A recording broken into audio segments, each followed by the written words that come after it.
This is Muscle Central and I'm Michael Diamond. If you like this video, give it a thumbs up. Share, subscribe, turn on your notifications, and leave a comment. Okay, what's next for Nick Walker after his New York Pro victory? Well, the obvious is that he's going back to the Olympia, but people are questioning the decision at the New York Pro. The judges had it a 1-point decision. I personally thought it wasn't that close, but I'm not a judge. And yes, I am a Nick Walker fan, but I try to be as impartial as I can.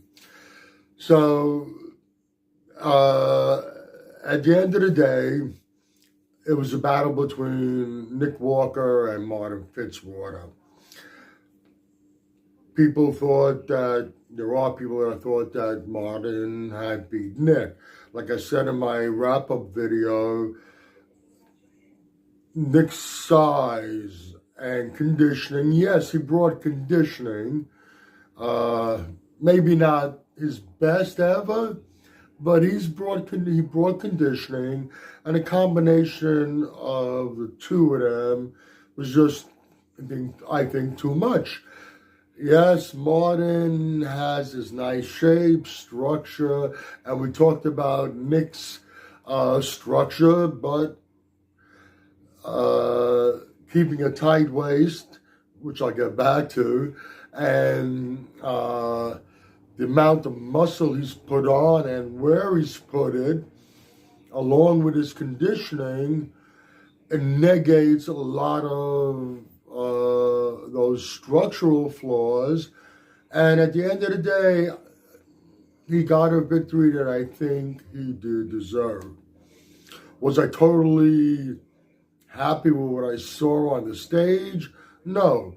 Like I said in the previous video, I did expect to see a lights out performance when he stepped on stage, especially after having to pull out of the Olympia at the last minute due to an injury. The Olympia that not only he felt he could have won, a lot of people thought he could have won that Olympia. Thought he was going to bring this lights out package, which we didn't see. Now, back to the tight waist. He brought conditioning. There's no doubt about it. You saw his abs. He always had deeply etched abs. It was there, but his waist seemed thicker than we've seen in the past. Now, when he first turned pro, until his last showing before the New York Pro, we watched his waist seem to actually get tighter and tighter, smaller and smaller. We seem to have the opposite here at the New York Pro. It wasn't blown out by any means, but it wasn't what it was. I'm not sure what happened, why that is. When Nick Walker was doing interviews, he did state that he felt that him and Matt felt that this was his best package to date. Maybe he was just saying that for the sake of saying it, whether he actually believes it or not, I don't know. I don't think it was his best package to date, but I do think it was a good enough package to win. Let's move forward, coming to the Olympia. I still totally believe, and I'm sure a lot of people out there also feel the same way, that Nick can definitely win the Mr. Olympia. He's not winning it with this New York Pro package. Absolutely not. We got those top, those guys, the other guys there at the very top. It's not going to be an easy road.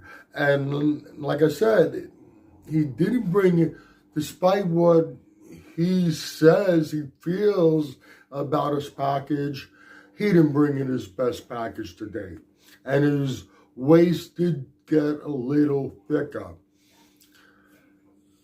Right now, Hadi Choopan is the obvious biggest threat out there in the open division. That's not going to beat Hadi Choopan.